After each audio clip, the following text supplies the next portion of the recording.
Hi everyone, नमस्कार. I am doctor Arundhati Shinde आणि जसं मी तुम्हाला लास्ट व्हिडिओमध्ये सांगितलं, मी तुम्हाला इन्फॉर्मेशन देणार आहे ह्या व्हिडिओमध्ये अबाउट विटॅमिन B12 डेफिशियन्सी. तर हा टॉपिक मी का सिलेक्ट केला इज बिकॉज आम्हाला खूप पेशंट्स दिसतात ते आजकाल विथ विटॅमिन B12 डेफिशियन्सी. आता ते का होतं आहे तर एक म्हणजे बरेच लोक व्हेजिटेरियन कन्वर्ट होतात आहे त्यामुळे दिसतं, आणि दुसरं म्हणजे लोकांना पोटाचे आजार खूप जास्त चालू झालेले आहेत त्यामुळे. ठीक आहे, कारण विटॅमिन B12 पोटामध्ये ऑब्झॉर्ब होतं आणि पोटाचा काही आजार असेल तर ऑफकोर्स ते ऑब्झॉर्ब होणार नाही.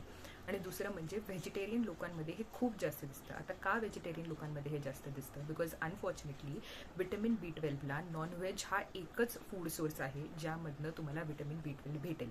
त्यामुळे जी लोक आधीपासून एक्सक्लुझिव्हली व्हेजिटेरियन आहेत त्यांना ह्याचा खूप त्रास होताना दिसत आहे. ठीक आहे, व्हेजिटेरियनमध्ये एक सोर्स आहे दॅट इज मिल्क, आणि त्या व्यतिरिक्त बरेच व्हेजिटेरियन्स अंडे खातात, तर अंडा is also a source of vitamin B12. So if you are eating egg and milk consistently, even if you are a vegetarian, it will help you a lot. ठीक आहे, आणि जर का तुम्हाला काही पोटाचे आजार असतील तर make sure that you consult a doctor, कारण तुम्ही कितीही मग काहीही नॉनव्हेज जरी खात असाल, तुम्ही अंडं दूध जरी पित असाल तरीही ते डेफिशियन्सी गेलेली तुम्हाला दिसणार नाही आहे अनलेस यू ट्रीट तुमचा जो काही पोटाचा त्रास आहे तो.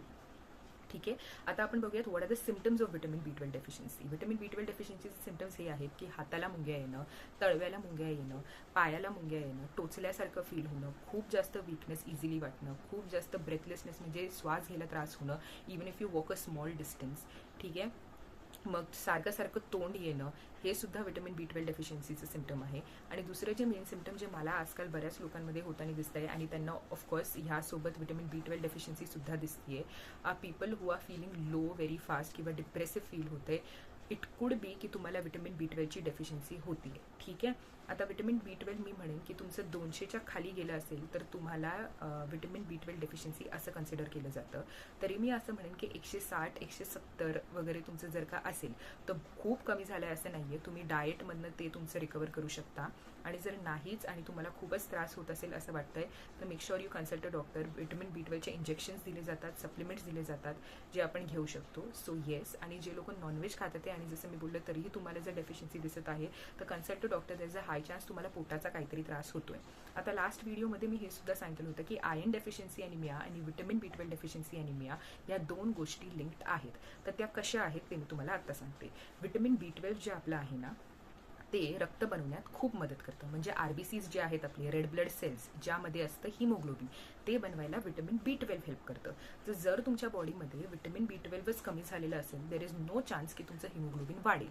ठीक आहे, so if you have vitamin B12 deficiency किंवा iron deficiency, make sure that you also check your vitamin B12, कारण असंही असू शकतं की B12 कमी पडते बॉडीमध्ये ज्यामुळे तुमचं रक्त बनत नाहीये. तो if you recover vitamin B12 तुमचं आयर्न जागेवर येणार एकदम फास्ट.